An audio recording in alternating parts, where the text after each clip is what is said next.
So welcome everybody. So this is the Homelessness Australia and Homeless Housing for the Aged Action Group consultation on older persons homelessness and how we're going to end older persons homelessness. So it's wonderful to see you all here. My name's Kate Colvin. I'm the CEO of Homelessness Australia. And before I go any further, I'd like to acknowledge that we're having this conversation on the many unceded lands of Aboriginal nations across the country and pay respect to elders past, present and emerging. I'm joining from Wurundjeri country, and you might like to put where you're joining from in the chat and say hello to everyone else. So what we're going to talk about today is the National Housing and Homelessness Plan and making a submission to the plan. And we're going to hear some expert contributions to suggest what might need to be in the plan to address homelessness for older people. But we're also really keen to hear your views. So we'll have presentations for about 40 minutes, but then we'll have another 45, 50 minutes to hear your views, and that will all be used to inform the Homelessness Australia submission to the National Housing and Homelessness Strategy. But also you might be writing a submission and take information from the conversation to use in your submission. So that would be really fantastic too. I'd just like to explain a little bit about the National Housing and Homelessness Strategy, because we've not actually had one in Australia previously. So it's a bit of a new beast. And basically what it is that the government have committed to develop a 10-year National Housing and Homelessness Strategy. And so that will sit across both that activity of the federal government and the state governments, and it will encompass activity in housing, but also in homelessness. Now, in other countries, when they've done a national plan around homelessness, they've had the objective to end homelessness, and actually that plan has encompassed activity across broader human services than just the homelessness service system, and across broader policy areas. So an example of that is that, of course, we know that one of the big drivers into homelessness for older people is not having adequate income support or not being able to access housing that they can afford. And so when we're thinking about a plan to end homelessness for older people, it needs to obviously include those major drivers of homelessness and encompass income support is one obvious example. So one of the things that we're doing in the process around the National Housing and Homelessness Plan is calling on government to have a scope that sits beyond just housing and homelessness, but captures the many drivers of homelessness, including income support. So I don't want to talk for a long time because I want this to be an opportunity for Homelessness Australia to hear from the experts and also from all of you about what are the important elements to include in a national housing and homelessness strategy around older persons. So I'm going to hand now to our first speaker, who's Fiona York, who's the CEO of Housing for the Aged Action Group, which is a specialist service working with older people experiencing homelessness. So Fiona, over to you. Hi everyone, and thanks Kate for the invitation to participate today. I'm joining from Wurundjeri country as well, down in Melbourne, and pay my respect to elders. I'm going to share screen. Just give me 1 sec and see if this works. Hopefully it will. Can everybody see that okay? I'm just going to, yeah, cool. Alrighty. So I'm just going to go through a little bit about ourselves and some of the information that we have based on research around older people's housing and homelessness issues, and then go into some of the solutions. So before I begin, I'd just give a little bit of background on ourselves. We're a community organisation. We've been campaigning on housing justice since 1983, and our goal is to achieve a society where all older people have safe, secure and affordable housing. And so we've been doing this for quite some time. And one of the things that we do is we try to bring people who have got the experience of housing and homelessness issues into the policy sphere by looking at research as well. So I just wanted to also reiterate what Kate said. We've finally got a national housing and homelessness plan on the agenda. This is a really exciting moment. I think we can really seize this moment as a time to influence the next 10 years of housing and homelessness policy. And for anybody that's gone online and had a look at the issues paper, you'll notice that they're looking at a strategy for all areas of government to look to work towards better support for people experiencing housing and homelessness, housing insecurity and homelessness. And I would urge people, if they're making submissions, to think a little bit more bolder than that and actually work towards ending homelessness rather than just supporting people who might be experiencing homelessness. And so part of the goals for us in making submissions into this is to actually have some measurable targets and some transparent reporting around how all levels of government are going to be doing this. So I would suggest that Sorry, Fiona, I just muted you. Sorry, can you just unmute yourself? I muted everyone and I didn't mean to also mute you. That's okay. All righty. So the next, now I can't move on to the next slide for some reason. Here we go. So getting back to the basics, the reason that housing is important for older people is it's the most important factor that determines older people's health and well-being.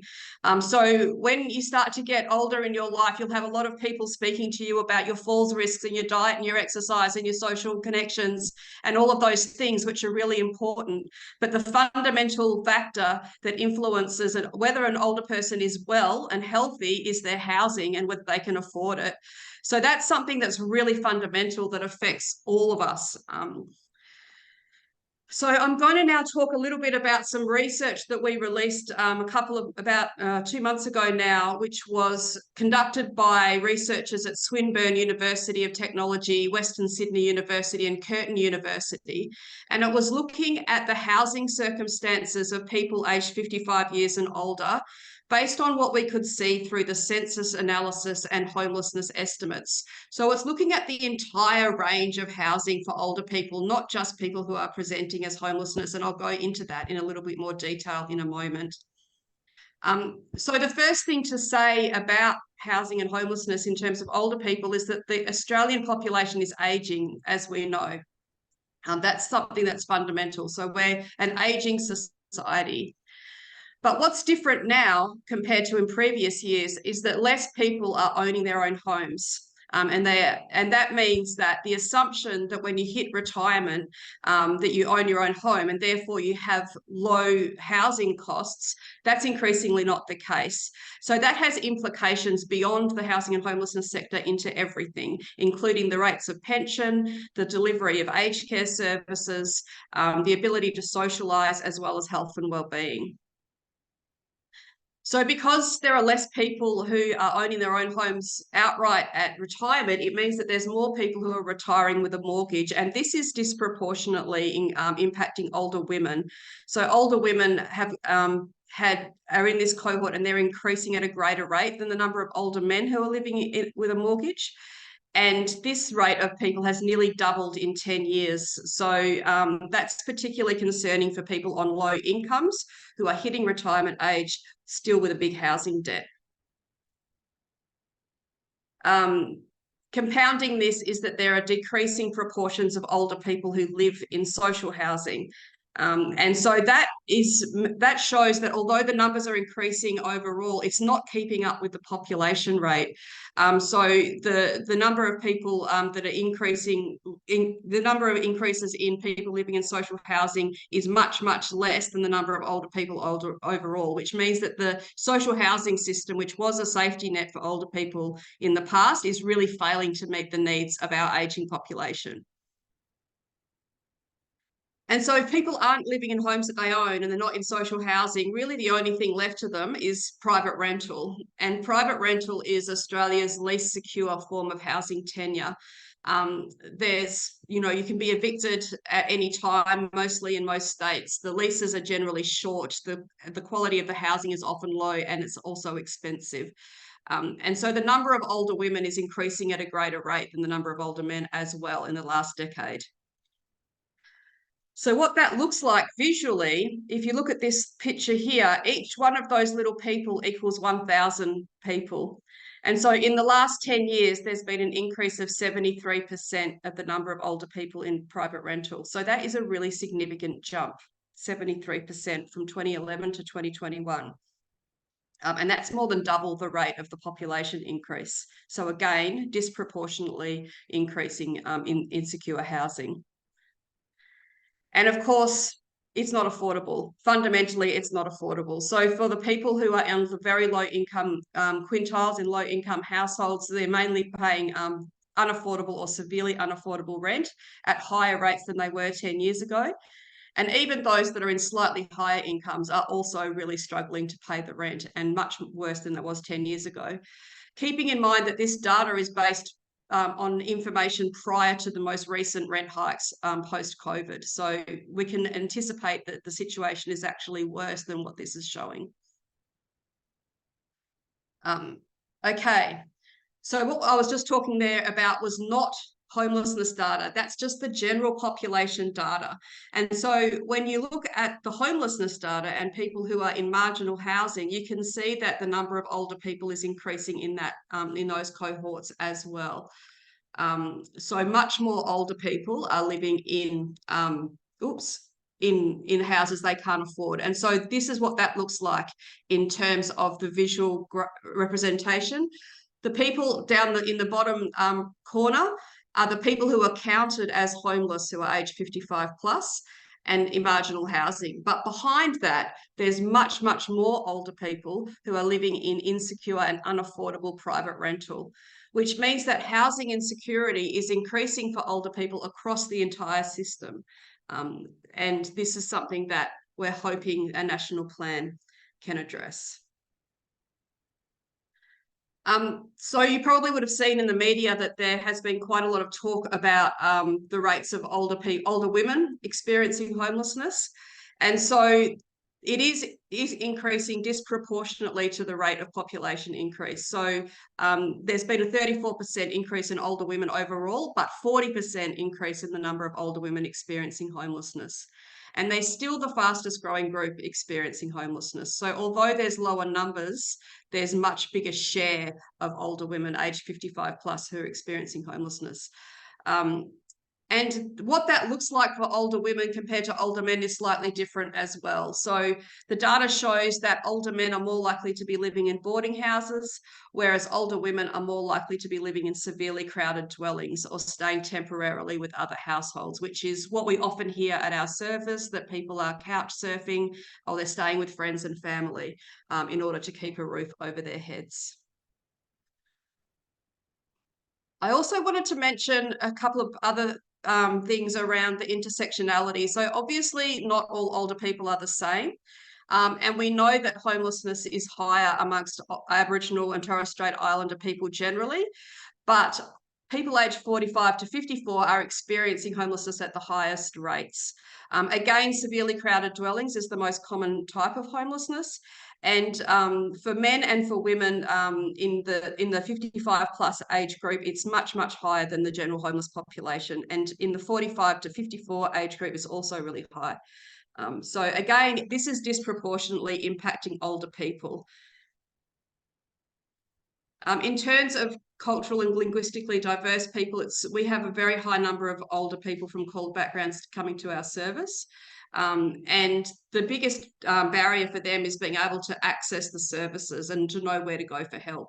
And the migration history of older CALD people really does play a huge impact. I don't have time to go into all of those details around how that impacts, but I'm happy to discuss that later if people are interested. And the last cohort that I wanted to mention, this is not based on our census data research. This is based on our own research because there's very little research into this cohort. And that's older LGBTIQA plus people. So we've done our own research into this. We've surveyed nearly 250 people who are 55 plus, who are identifying as LGBT or I. And we found that they were at greater risk of homelessness than the mainstream community. They were 7 times more likely to be living alone and much less likely to be owning their own home and to being in private rental. So the reason that I mentioned that is to just say that, just to remember that not everyone's the same. And so we need to have different solutions that are appropriate to address the needs for different people. But fundamentally, housing insecurity is increasing across the entire range of housing options, not just the people who are fronting at homelessness services. So the reason that this is important for older people in particular is that in order to age well, you need to be housed well. So for older people, housing insecurity is exacerbated by the fact that they're less likely to be earning an income as they get older. We often hear older women facing discrimination in the employment market. A lot of older women are being, and older men are being kind of retrenched later in life. And this might coincide with the onset of longer term illnesses or caring responsibilities, and they may need increasing support at home, which is really, really difficult if you don't have secure housing. So I mentioned before that private rental is insecure, and the reason that it's inappropriate for older people in particular is the short-term leases mean that it's really hard for people to be able to age in place. They also find it difficult to get modifications, things like handrails, which may allow them to age in place. And often the cheaper housing tends to be the lowest quality. And this impacts on older people, specifically around climate change, where older people are very much impacted by heat waves. This causes deaths for older people, and it's a really important factor in the housing quality. So just a couple of other things to say there is around the barriers around the digital divide. A lot of real estate agents are going online. All of the housing applications are online these days. And although a lot of older people are very savvy with the internet, people on low incomes find it hard to afford the internet, and they may find those barriers even more significant. And research has shown that older people in insecure housing also have half the quality of life of people that other older adults who are in secure housing. So it's a really huge impact on people's lives, and it's so significant that that it really does impact on a lot of other areas. So system-wide risks of housing insecurity require system-wide solutions. And this is the solutions part that we want to see this national plan looking at, the whole system.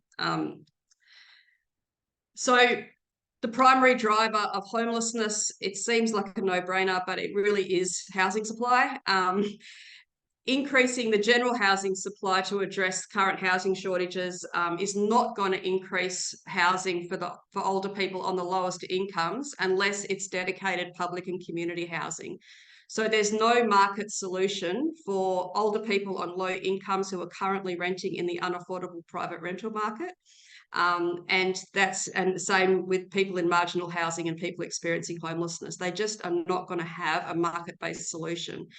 So we really do need an increase in public and community housing for people who are 55 years and older who can't afford to rent and are currently experiencing homelessness. And so this means to be a minimum housing for the 260,000 older people who are both homeless, in marginal housing, and on the lowest income households.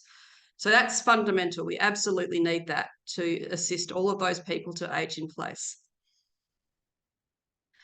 But what about people who aren't eligible for public and community housing? For example, we have a lot of older women in particular who are coming to us with a small amount of savings, which means that they're not eligible for public housing, but they also don't have enough to buy anything. And they basically sit in private rental or in staying with friends and family, whittling away at their savings until they become eligible for public housing, and then they have a big long wait. So this is a real problem, and there's not very many solutions at scale to address this. So we do think that the housing plan must include a range of housing options in addition to public and community housing, which are affordable. And that means genuinely affordable, as in defined and legislated to be 30% of household income. 70% or 80% of the market rate isn't affordable for most people. So we are saying that it needs to be 30% of the household income. And there needs to be other below market rate options like cooperative housing or low cost retirement housing or co-housing models appropriate for older people. And we did used to have this type of housing in this country. It's just been in decline for many years. The independent living unit sector, residential parks, things like that did used to be a good option for older people, but it's few and far between these days.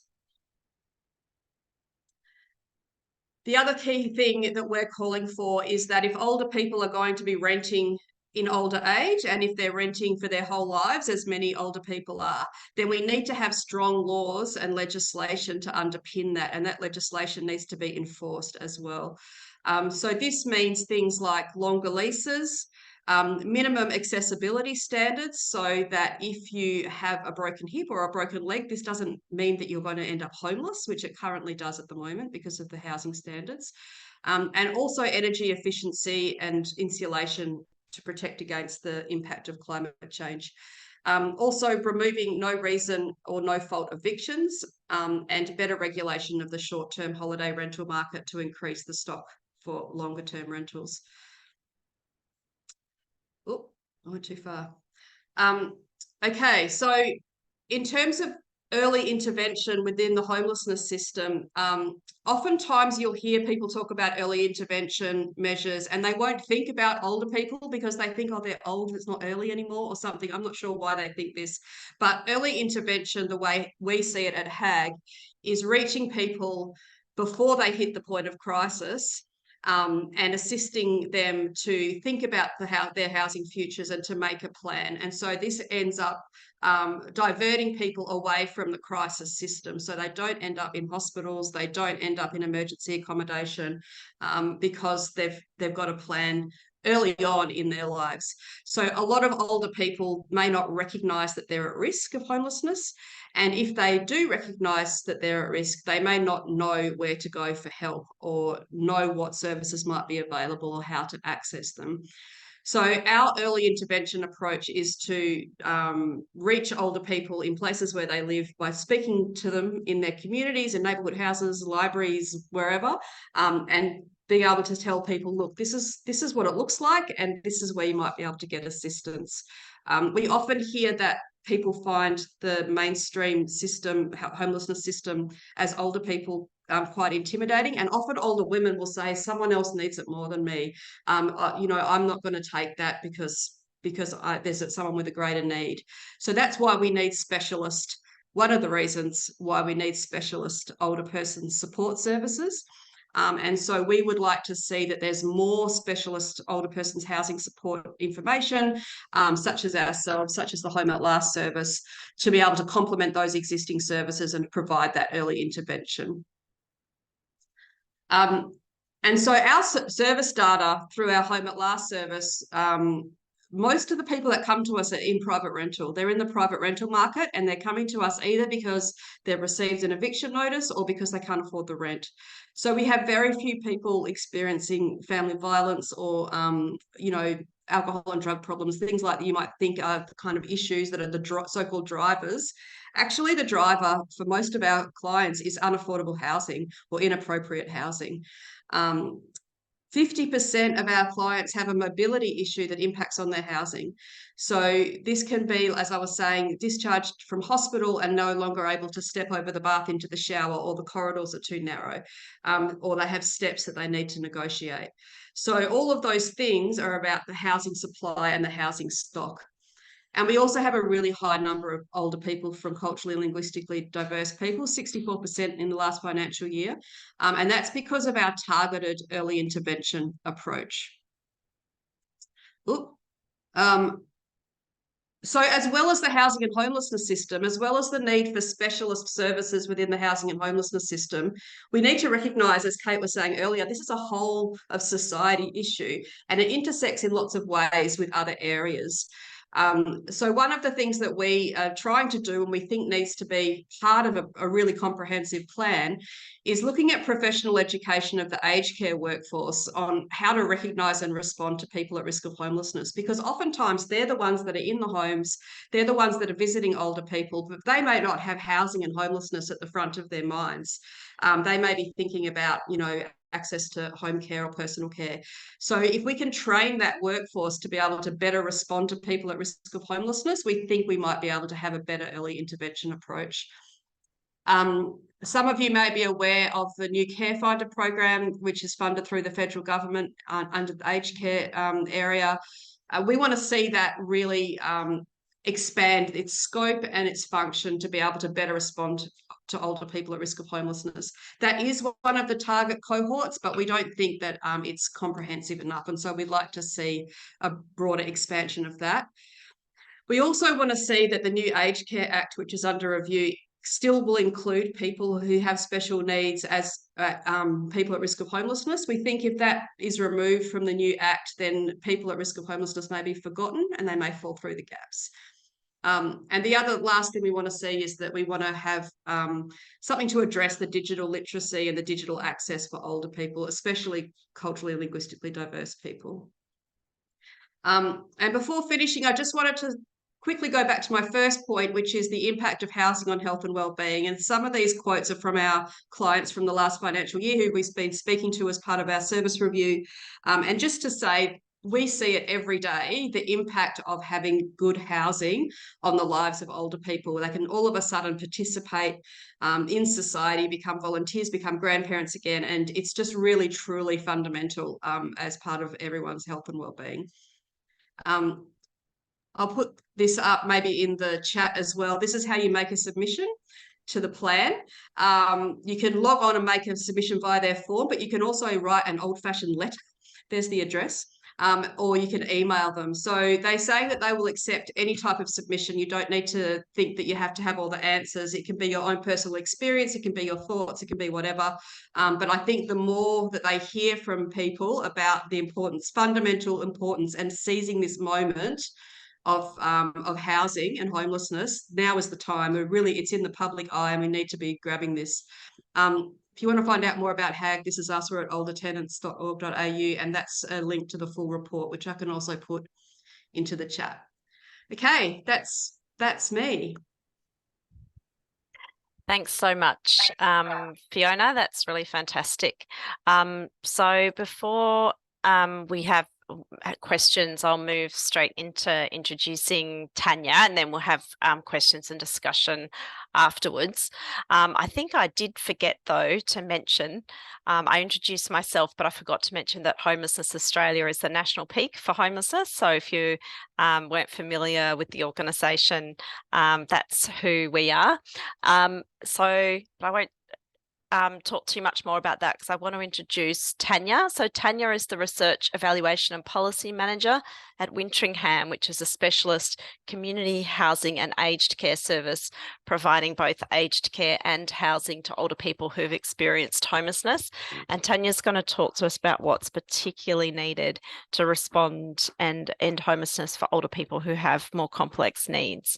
Now, Tanya, you are muted, so just when you start to speak, just come off mute. Thanks, Kate. I feel like, Fiona, the end of your presentation was such a beautiful segue into what I'm going to talk about. So thank you. Well planned. We definitely had that planned out. I'll share my screen. My plan is to talk about, I'm going to tell you a bit about Wintringham. Mainly, is that sharing? Not quite yet. To talk about Wintringham as an example of a response that we know does work for older people.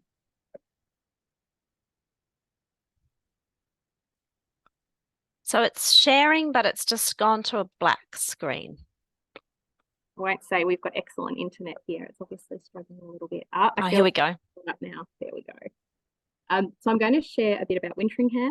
And I'm going to explain what our model is. So apologies for people who do know us and know what we do.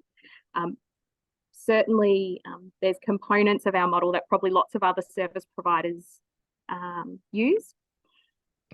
The key for Wintringham, so we look after people who are aged over 50 and who have experiences often of chronic homelessness.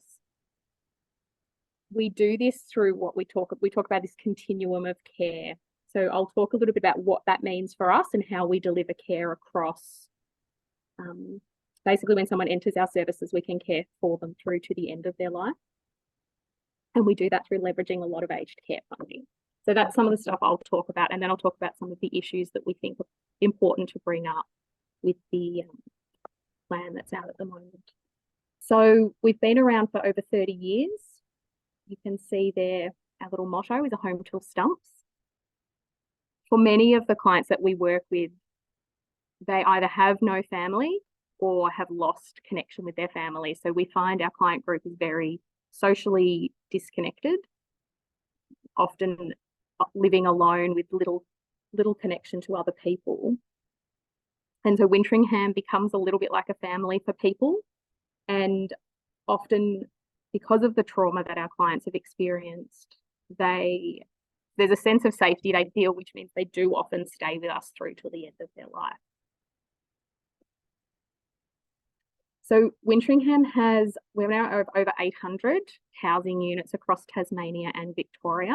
So we've predominantly been a Victorian-based organisation, and in the last few years have started to deliver some services in Southern Tas, which is our full suite of services, and we'll be doing the same in the North and Northwest into the future. The stuff that Fiona was talking about, I think, was really important as a background for why we do what we do. So we build housing that is actually quite expensive to build. It's not a cheap form of housing. But we build in things like handrails, we build in no steps, we make all of that part of our standard build so people can stay and age in place. So when an older person moves into our housing, it's very rare we need to do any modifications, and they can stay with us for a very long time. This gives you a little snapshot of what we deliver. So housing, we deliver home care. So for people who live in our housing, they can receive aged care funded home care packages. We can deliver NDIS services into our housing. For people that don't quite need that level of support, we have housing support. I think this is a critical component of housing for people who've experienced long-term housing homelessness.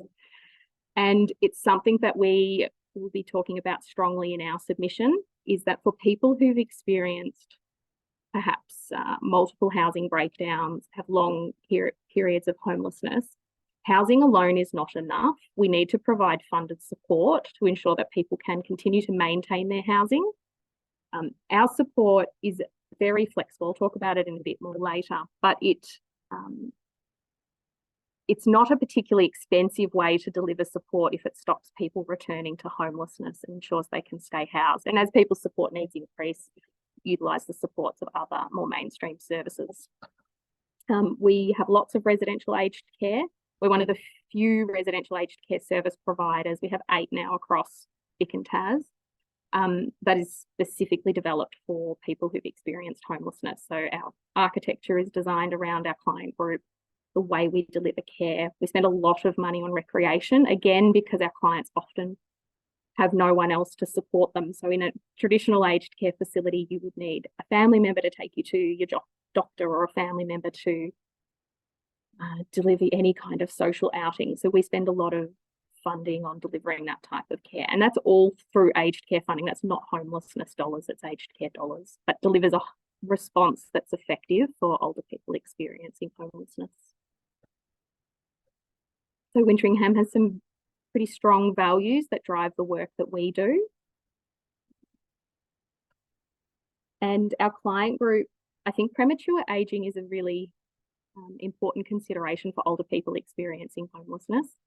You can see a very long list of different medical conditions that people might have or support needs, but that's the reason why Wintringham works with people who are aged 50 and over. We have a lot of staff that don't love the idea that we talk about older people being 50 and above, but the reality is for the people that we support, you guys probably all have a similar experience. You see people in their 50s and 60s with with a lot of frailty, complex medical conditions that in a mainstream population you probably wouldn't see until 70s or 80s. So as a result, our aged care facilities have a much younger median age than a traditional aged care, just because the support needs are, because of the lives that people have lived there. They haven't been able to access supports and haven't been able to take care of themselves in the way they might have if they'd had housing. Oh, that's a bit similar to the slide I had before, but yes, I think the other thing to mention is we deliver our own. So Wintringham as an umbrella organisation has Wintringham Housing, who delivers the tenancy and management of our housing, and then the support sits under a different arm, but we all sit under one umbrella, which is important around having a consistent approach to who we're working with. Housing support, this is the critical component for us when it comes to the funding of new housing. So things like the big build in Victoria, fantastic. Some additional housing, not going to complain about that. But we need the funding for support to go with it to ensure that people can continue to stay housed. Our support is for the lifetime of a tenancy, so it's not just as you move in. You can live with us for 20 years and still get access to the housing support worker that's attached to the site that you live at. Because they support everyone on the site to varying degrees, there's the ability to work on neighbourhood issues as they arise. So if there's complexities between tenants, we can usually work on that earlier before it gets to a crisis point. So we can sustain housing for individuals, but we also aim to work with an entire site. We are able to ramp it up and decrease it based on people's support needs. And there's a lot of incidental contact that happens, which means we know people relatively well and can see when they need some additional support. So it's really critical in breaking the cycle of homelessness for people who've had multiple experiences. I've talked a little bit about leveraging mainstream funding. I think when Fiona was talking about the need for a whole of government approach, the link here is really important. So things like aged care, recognising that people who've experienced homelessness are a special needs group or have additional support needs has been really important in things like aged care assessment services responding more quickly, knowing that they can't, some clients cannot wait 3 months for an assessment. So we've certainly seen the benefits of that.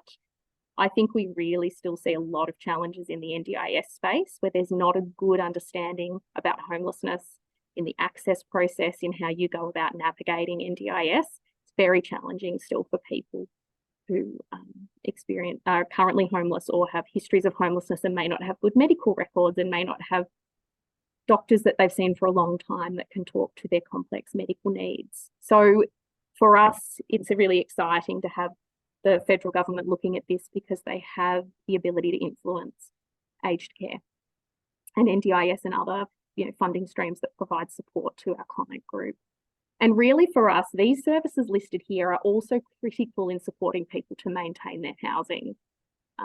So it doesn't have to be delivered by Wintringham. It could be delivered by anyone who is funded to deliver these services, but they can support people to stay in their homes. So we believe very strongly that older people need a specialist response. For many of the reasons that Fiona talked about. We know that older people are significantly underrepresented in the data that's coming through AIHW. We run an intake service in Victoria, and many of the older people that contact us have never had contact with a homelessness entry point. They will be not captured at all in the data that the homelessness entry points are sending through to AIHW. So we know that's an underrepresentation. Fiona's data really clearly showed that as well. So our clients are much more likely to go elsewhere, go to local council, go to services that they already know, which is why things like upskilling aged care to be better at identifying this. We also think that it would be great to see the homelessness sector have more understanding about ageing needs. A lot of the responses that exist within the homelessness sector aren't safe for older people, or not safe or suitable for people who are quite vulnerable or physically frail. a homelessness entry point that opens its doors at 8 a.m. and says, everyone come and queue up, and then we'll see you in order. If you are using a walking frame to get around, you've got complex medical conditions, those things are incredibly difficult to navigate. And a lot of the responses that the homelessness system gives, like if you can stay in crisis accommodation or go to a boarding house, are really unsuitable for older people because of how frail and vulnerable they are.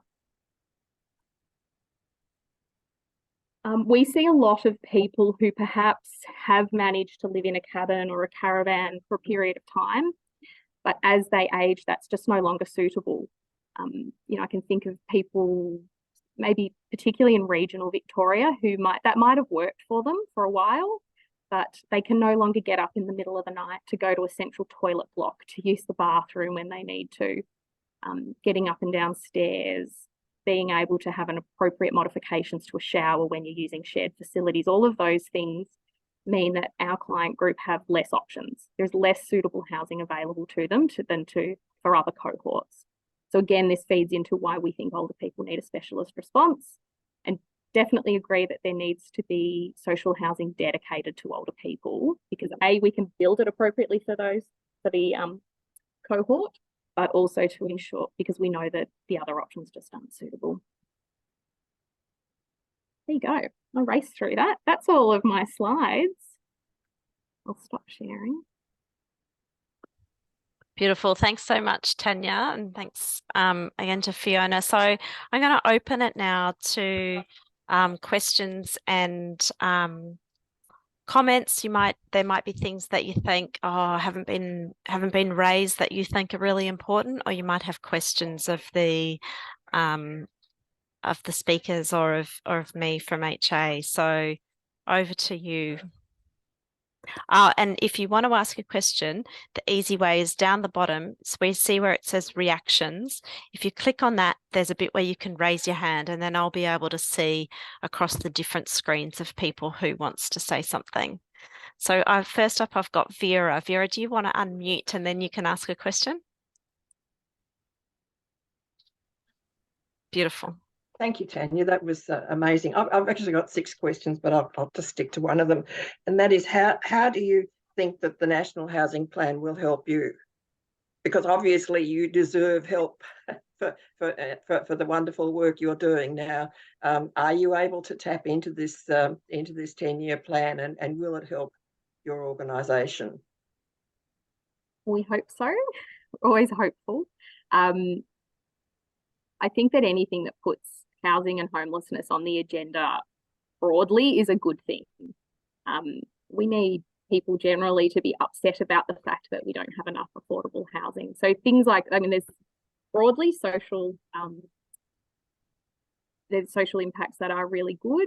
We're hopeful there'll be more housing. I think that if we can influence things, like I said, around ensuring that aged care, NDIS, those huge funding streams to provide people with support, can make sure they recognise homelessness in their entry criteria and the way they deliver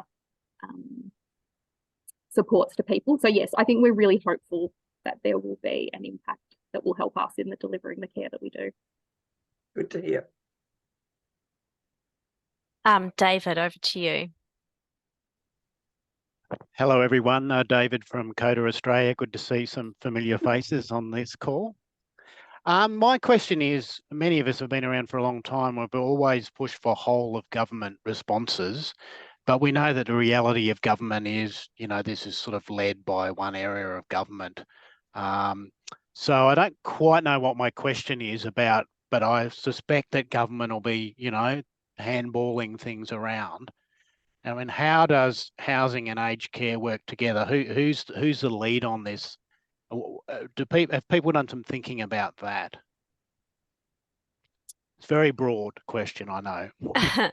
Yeah, look, I might start off and others can jump in with an answer to that. And I think it's a really good point in that, that while the aspiration of Homelessness Australia and others is for the government to have a housing and homelessness plan that sits a whole of government and really takes that holistic view about what's needed to end homelessness, and particularly in this case, has a view that sits across what's available in aged care, what's available in homelessness support, housing, and also in the NDIS. The reality is that this is being driven out of the Department of Social Services and primarily with the housing lens. So even within that, the homelessness part of it sort of feels like a bit sort of not as high a priority for DSS as the overall housing picture. So, but I think the only thing we can do is really state what needs to happen, and bring our kind of different organisation and individual pressure to bear for government to do what's needed. And I mean, that's partly why I'm not sure if people will have had a chance to have a look at the issues paper that the government have prepared. It doesn't really talk to all of these issues that we've been talking about. It's a not very well-rounded summary of issues in homelessness and housing. And so essentially we've been encouraging people to write a submission that takes really a simpler form and says to government what's needed to prevent homelessness for people for older people. And here are the things that we believe are needed to happen to prevent homelessness for older people. And then if older people do become homeless, here's the list of things that we think are needed to respond effectively to older people who are experiencing homelessness. And that's a more effective submission, I think, than going through, I think there's more than 50 questions in the issues paper, which some of which sort of go down rabbit holes that won't be particularly relevant to older people's homelessness. So I'm not sure if Fiona or Tanya, you also wanted to respond to that question. Yeah, I just wanted to agree totally, David. I think one of the challenges that we've had is when we meet with the aged care minister and we mention housing, we get told to go to the housing minister. And I think that's really true. These silos find it difficult. But given that home care is the policy position of the government in terms of keeping people out of residential aged care, and you can't deliver home care if you don't have a home, I think it's a really good lever for people that are working in the aged care sector to keep talking about. When they are talking to their funders and to their aged care ministers and the backbenchers as well, we can't do it unless we have housing, and you can't handball it. It's fundamental. And there are some supplements for homelessness for residential aged care providers who do have more than 50% of their residents have experienced homelessness. They do get a supplement, which means that they're specialists, and that means they have recognised that it is their responsibility in some way under the Aged Care Act. We just have to keep reminding them, I think, and drawing those kind of threads together so they can't keep handballing it. That's my opinion anyway. Thanks. So I'll move on now to Joe. I think you were next, if you want to unmute and then ask a question or make a comment. Okay, well, I'll make a small comment. And first of all, Joe Montero says it, and I'm currently president of Vigo for Pensions Victoria. So what I say is in relation to the discussion we've been having so far,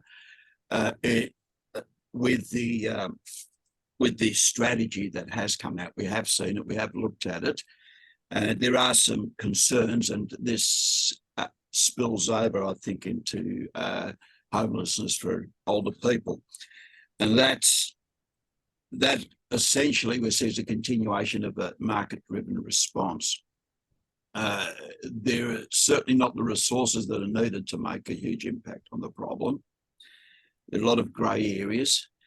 There's a suspicion that there'll be a continuation, we hope we're wrong in this, of much of what has been committed will go into financing the market and not actually providing a lot of affordable housing. So we want a bit more than that. We want the resources to be committed that are sufficient resources to make a real impact. One issue which we have discussed, which has come out in recent weeks and got some attention, the government's not supporting it at the moment, but we want to continue to try to convince them, is imposing a ceiling on rents or rents. think it's been proved in other parts of the world that does work to help create affordable housing, and it should happen here. So I'd like to invite comments on those things.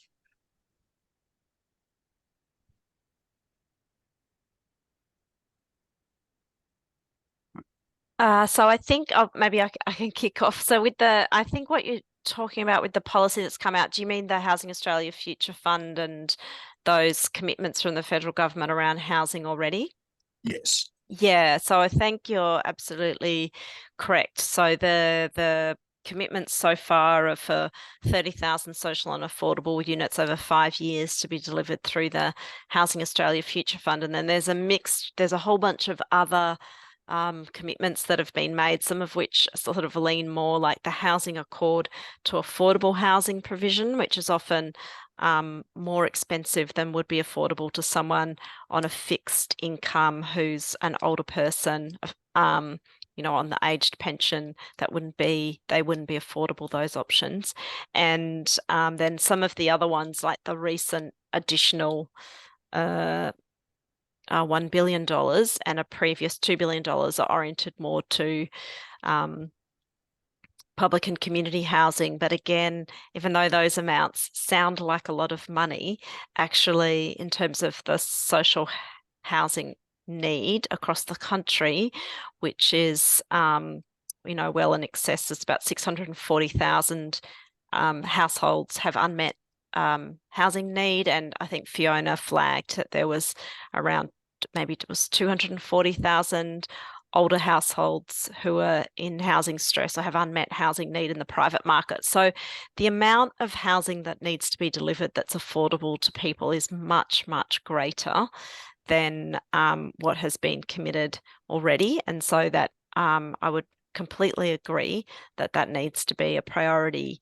And I think that the most significant impact on the market is actually by delivering a lot more social public and community housing into the market, which would then have its own impact on prices in the private market, because you're not going to get away with just constantly increasing the rent in a private rental if people can have the choice of moving into a social rental. Fiona, did you want to, or Tanya, say anything? Yeah, I just think, as long as we keep talking about these Band-Aid solutions and not looking at the whole of all of the levers that can be used, we're going to still have this problem in 10, 30, 50 years. So I totally agree what's been announced so far isn't adequate, Joe. Did you want a specific comment on the rental caps? Is that what you were also asking about, or just the HAF and the plan generally? I think just the direction things have been going, because if we accept it, then exactly what you said, in 50 years, we'll still be in the same situation.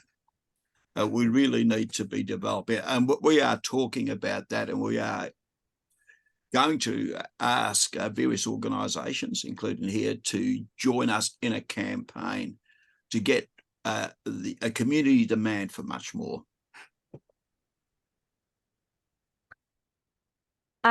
Luciano, can I move over to you? Do you want to unmute and then ask a question or make a comment? Thank you. Yes, I would like to make just some short comments. Certainly, all the submissions that need to be done about the homelessness plan have to be about ending homelessness, not just tinkering about the edges, because so far that is what we have seen. And the reality is that the proportion of public and community housing in relation to the total in the last 30 to 40 years has gone down to less than 2%. And comparable countries have percentages between 15 and 20%, and that's what needs to be aimed at. There is much talking about implementing a housing first principle in housing, but governments who talk about it forget that the first principle is to supply housing as a first step in dealing with homelessness. So the Australian Housing and Urban Research Institute has done a research saying that there needs to be a trebling of the current stock of public and community housing if homelessness has to be dealt with effectively. So how much homelessness is acceptable in a civil society? My answer is 0. Homelessness needs to be ended. Together with the supply of housing, there needs to be secure funding for supportive services. Those who are homelessness and need supportive services put an increased cost burden on services and hospitals, prisons, other social works, etc. Whereas providing those services to people who are housed is a lot less. So it makes economic sense to provide the housing and then secure the funding to support people who are housed. There have to be prevention measures to homelessness. And one of the things that needs to be done, I think, immediately is to recognize that in the last few years, there have been an uncommon increase in rent costs and housing costs. And there needs to be a calming effect. I'm of the opinion that there has to be a rent freeze, at least for a couple of years, and then after that, capped increases. It's not right, in my opinion, to say just rent caps, because that recognizes that the rents can be increased, and there should be a proper regulation of the rental market. I'll stop there. Thank you. Thanks, Luciano. Maybe keep moving. Vera, I think you were next. I would like to give you an example of why rents are so high, and it's to do with state government land tax. Now, land tax is not charged on your primary home. So if you can have two people living side by side in a block of units, and one owns their unit, so they don't pay land tax, and the neighbour is a tenant, and the landlord has to pay land tax because it is not the landlord's primary property. So that land tax on a property worth, say, let's say $500,000, which is basic, would be at least $100 a week of the rent. And the landlord has to, of course, recover their costs. So therefore they charge that $100. So for a rent, no wonder rents are going up. Land tax has gone up 300% in the last 6 years. And it is a huge component of the cost of rent. Now, I don't suppose we can convince the state government to withdraw land tax from rental properties, but that's what should happen. If we were really serious about reducing the cost of rental properties, land tax is the biggest cost component in the rent. Land tax, charitable companies don't have to pay land tax, and that is why community housing can be cheaper than a commercial rental property. So that's something that should be discussed with the government. I don't think they would be very happy to hear about it, but it's a fact that anybody who's paying a basic rent is paying at least $100 a week land tax. Thanks, Vera. I'll keep moving. Maggie, did you want to? Maggie Shambrook. Yeah, great. Hi, Hi. Maggie. Hi. Thank you for the opportunity to talk. And I'm from the Housing Older Women's Movement in Queensland. It's been a great presentation as always, and I really appreciate the opportunity to keep getting my head around what is really a multi-layered problem and many aspects to it. So I just want to propose or discuss the notion that housing as a human right. In Australia, it actually isn't as part of any kind of human rights framework. It isn't named specifically, as I understand it, as a human right. And flowing from that, one of the things that housing has always been problematic in relation to is it never sits anywhere. It's not, it sort of sits with the Department of Social Services, or some aspects of it do, and some of it sits somewhere else. And often we didn't even have, during the Howard years, a housing minister. Didn't even have, there was no portfolio even of housing. And in the last 10 years, housing has been very much out of focus and not being given the attention that it urgently had needed. And I wonder what flows from having a public policy position of housing as a human right, that we then, like health departments, education department, and other portfolios, it becomes a permanent portfolio. And also that it be considered as infrastructure, that it is critical infrastructure like schools, you know, hospitals, roads, whatever, bridges. Housing should be considered that. And I just wonder if there's a view on that in terms of making a submission to, you know, the plan. Should there be a position such as that that we advance? I'm just interested in other views on that. Thanks, Maggie. Certainly, it's sort of a long-held position of Homelessness Australia that housing is a human right, and that will be sort of part of what we say in the submission. And there's been a lot of work done by organisations, particularly in the community housing sector, around presenting the arguments about housing being infrastructure, including submissions specifically to Infrastructure Australia to have social housing classed as infrastructure within that framework.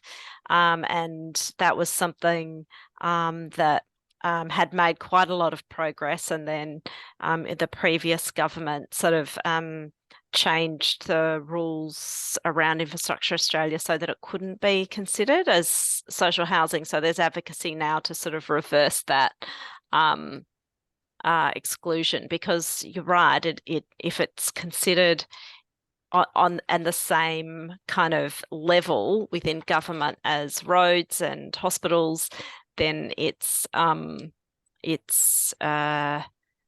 focus within government discussions will be much greater. Did anyone else want to say anything about that? Just support you that we wholeheartedly agree that housing is a human right, and it is a challenge that is not a broadly shared view, but we will certainly be pushing that forward in our submission too. Thanks. Oh, Luciano, did you want to make a comment? Yes, Australia has signed at least 6 covenants and conventions or with the United Nations, all of which recognize housing as a human right. But given that Australia has not transformed that commitment to comply with those covenants and conventions in Australian legislation, basically it's not possible to sue the state about not providing housing to those who have a right to it. Yeah, that's very true. Shall we move on to Daniel?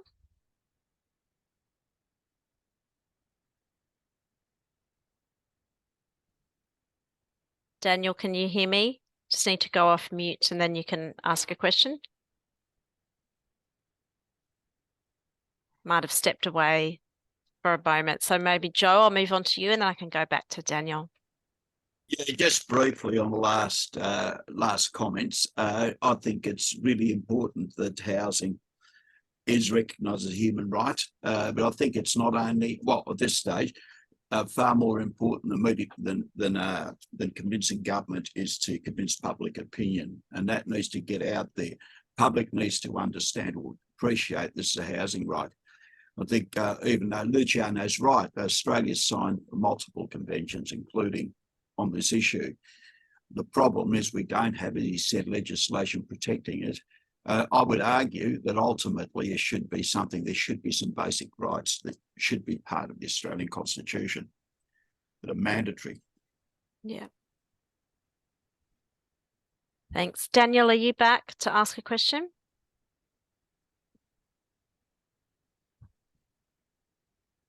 So I think I've run out of the questions in the with the raised hands. I actually had one for well, I'll direct it to Tanya, but Fiona, you should feel free to answer also. It's just that you raised the issue about the challenges for people in accessing the NDIS, and I know that those processes differ to the processes for accessing aged care support.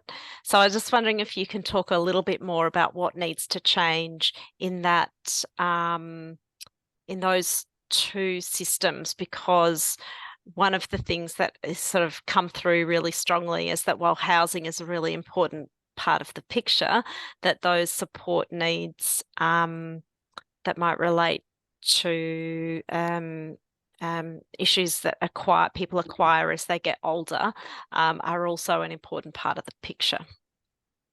So if I can, or maybe as a first point, I can just reflect on the differences between the two systems. So the biggest challenge with NDIS, getting access to that system, is the onus is on you as the person with the disability to prove that you have the disability and that its impact is substantial enough on your life to be eligible for funding. So you can probably imagine, as I say that, the types of issues. If you don't have money to pay thousands of dollars for a neuropsych assessment, how do you prove that your brain injury is such that it impacts on your life and you can't function and you need support? If you have not had a long-term relationship with a psychiatrist who can talk over a long period of time to say that your mental health condition does impact on your ability to cook your meals and care for your home, you then cannot get access. So having money to be able to go through the assessment processes is really challenging within the disability space, and having the long-term relationships, having medical records in one location, having the ability to pull information together. So a lot of our outreach supports will support our clients to do this, but it is not funded through NDIS in any way. There's an expectation that the community can really support that, and I think it's an unfair expectation, especially for people who have very complex support needs, and it can take a long time to build rapport with someone.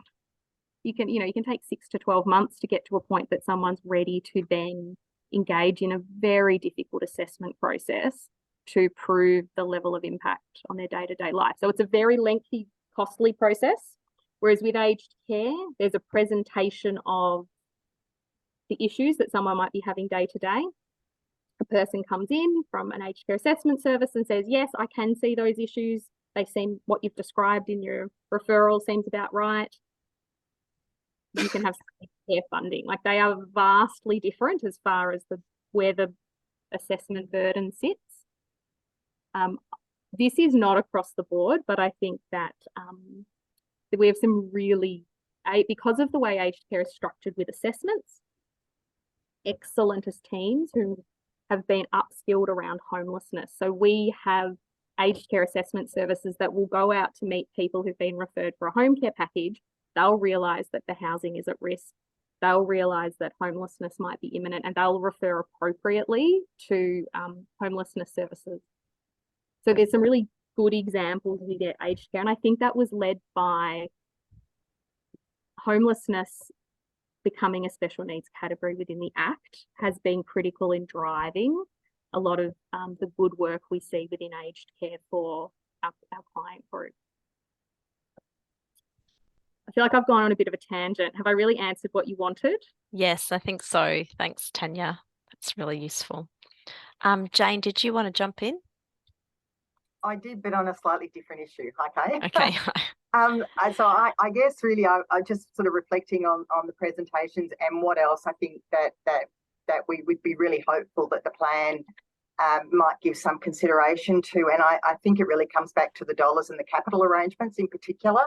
So if we think about older people as they're going into particularly residential aged care, most of that system is based on people having money to go in with and paying, you know, a bond or the equivalent, you know, as it is now. But people who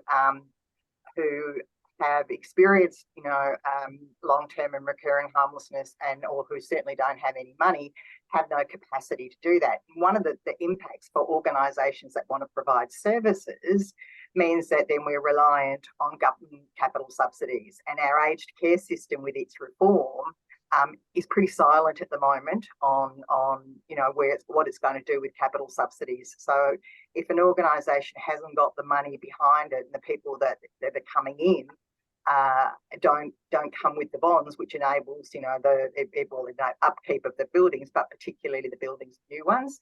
So it would be really good in looking at that whole of government if we could also address the capital side of things in the aged care system.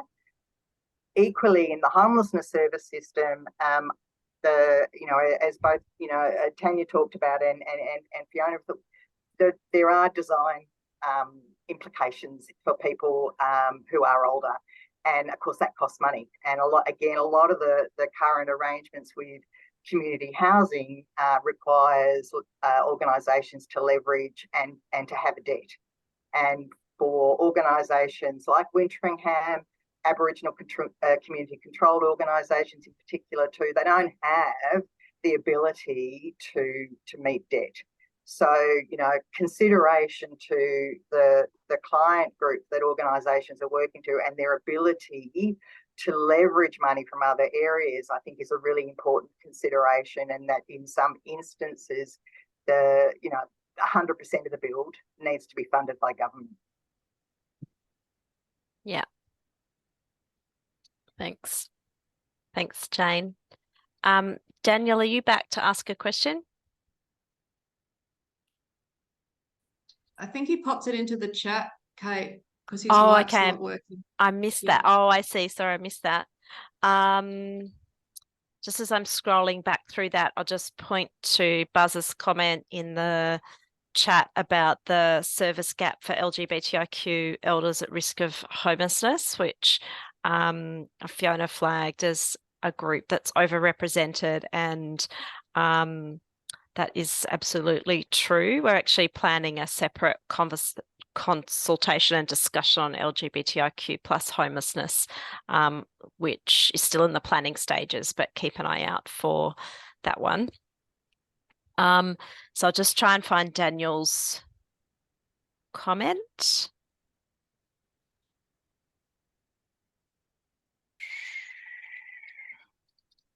I think. I've got it here. I can read it out if you like, Kate. Yeah, thanks. I just got that back that far, but you go, Fiona. Cool. Yeah. It says, this is a question for Tanya. Does she see an advantage in delivering seniors housing via community housing providers framework now that the HAF is in place and funding from it is exclusively to CHPs? It will cover the gap between rental income and service provision costs, possibly including amortised building costs.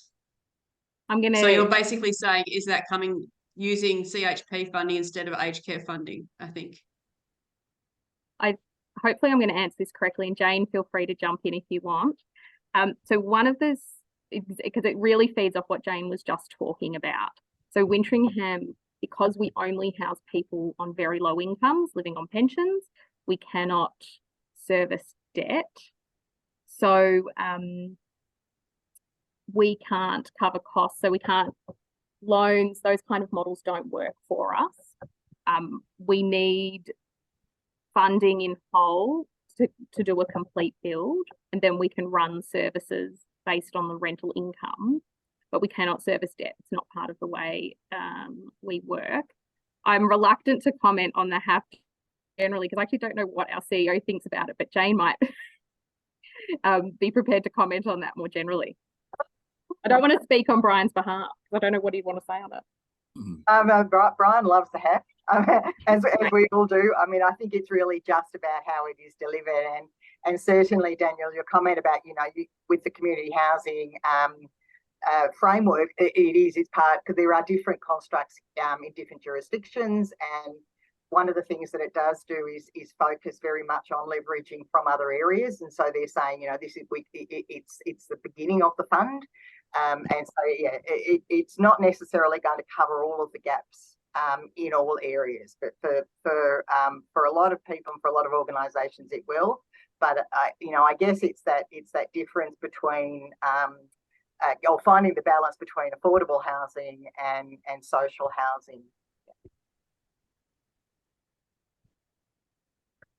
Thanks, Jane. I'm just wondering, I might ask a question that's we haven't sort of really, or we've just sort of touched on, which was the thing about seniors specific public and community housing. So I'm just asking people to reflect a little bit more about that, whether or not there's people generally have a preference to live in housing that has a lot of other people who are older people living around, if that adds to a sense of community, or if people would prefer to be in single site, like where you're just on an ordinary street with a mix of other people in the community who might not be older.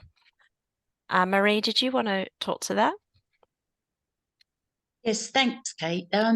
I've lived in a senior area in a public housing estate, and I have to tell you, seniors gathered together in safe, secure housing, we can do some amazing things in a community.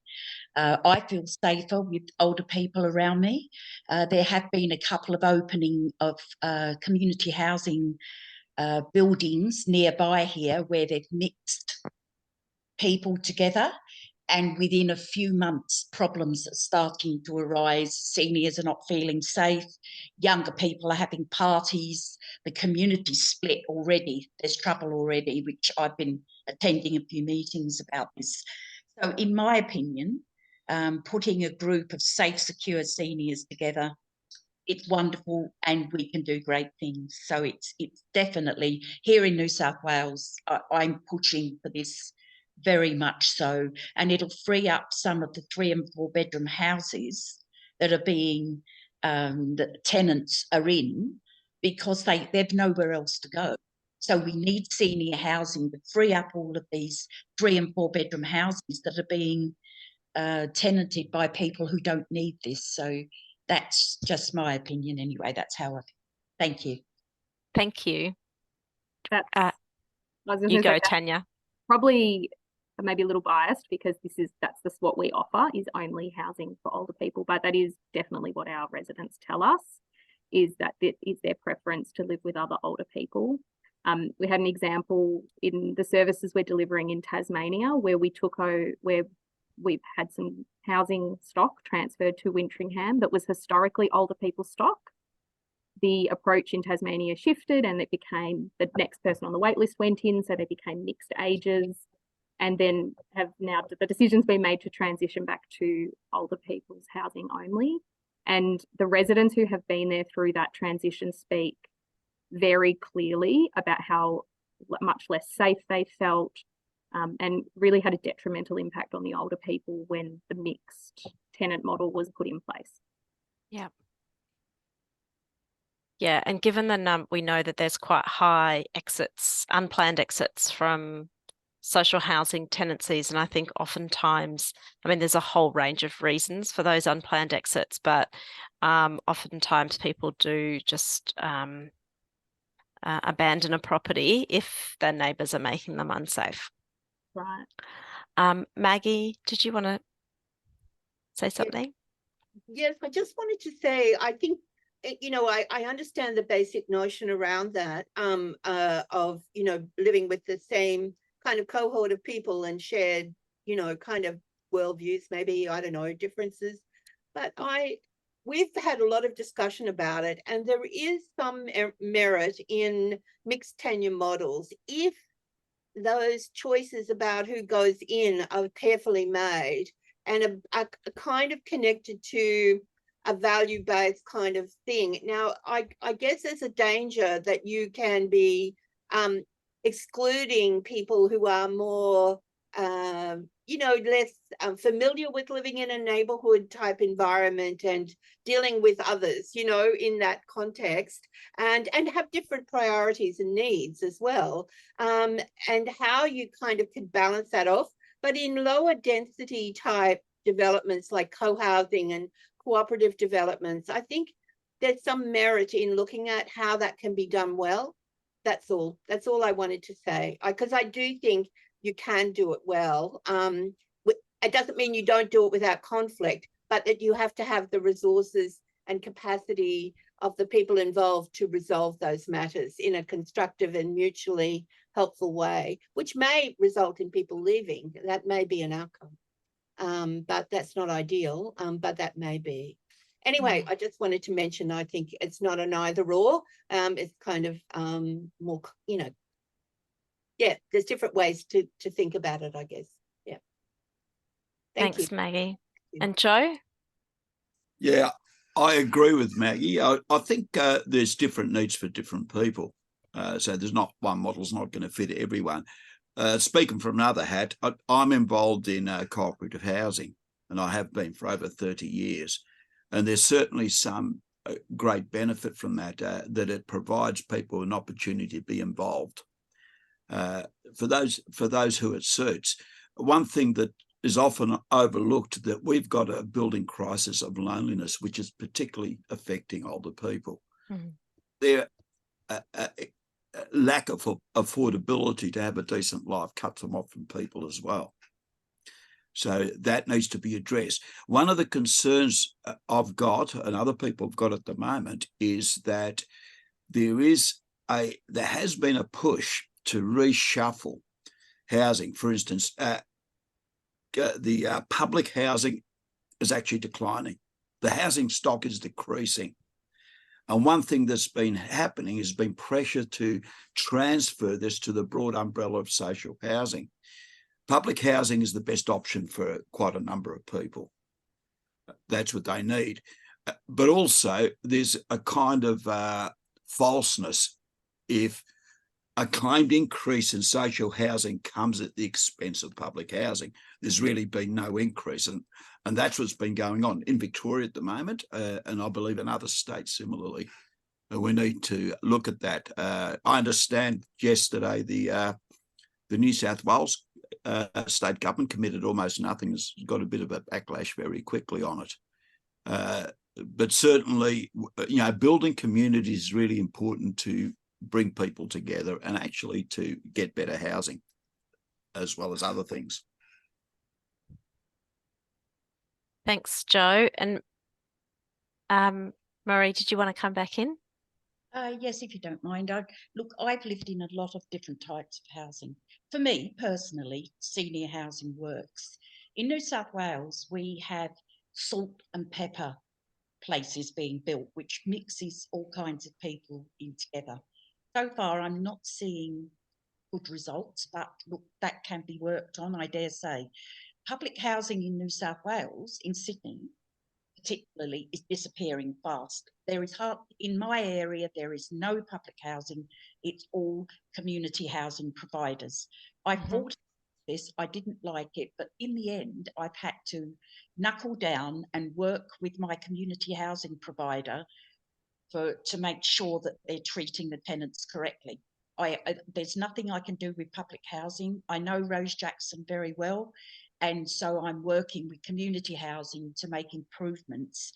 That's all we can do. All I can do as a senior advocate is travel along that path and hope I make a difference in somewhere.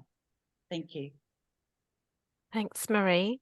Oh, we should probably start to wrap up. So I just want to sort of come back to encouraging people to make a submission to the National Housing and Homelessness Plan process, and really reiterate the point that the submission, if you want to write a submission, it doesn't have to be a really formal submission. It can be if you want to sort of cover every base and include lots of facts and figures and what have you. But you can also write something that really leans on your personal experience, either as someone who has experienced homelessness or someone who's delivering homelessness services, or it might be both of those things, and talk about what in your experience would need to change so that people are prevented from becoming homeless, and what is needed if people do become homeless to enable a swift transition out of that situation of homelessness,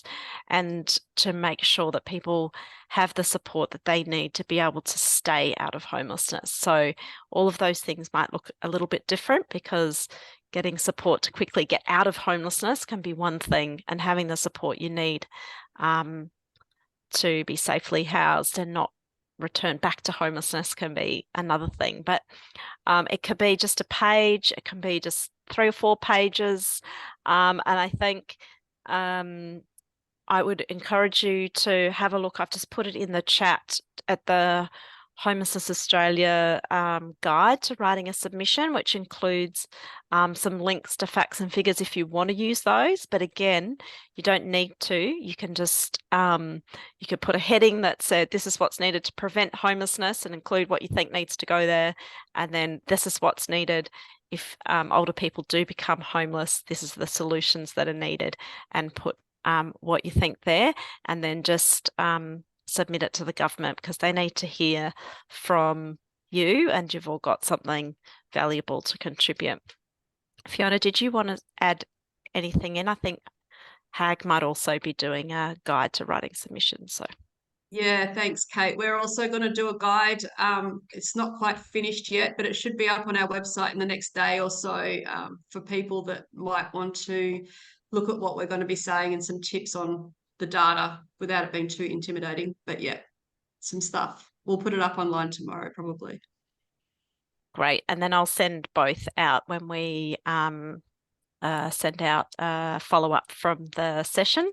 So many thanks to Fiona and Tanya for presenting, and thank you to all of you for all those excellent contributions. Can I say this has been the most vocal and engaged audience. We've done a number of these consultations with different cohorts, and mostly people have not spoken up very much in the chat. So you definitely win the award of being the most engaged, and that is really fantastic, because I think we've had a really rich conversation. I really appreciate everyone's contributions. So many thanks for joining the conversation today.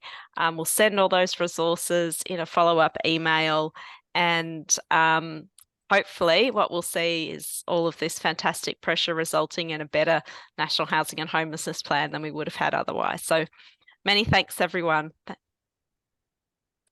Bye.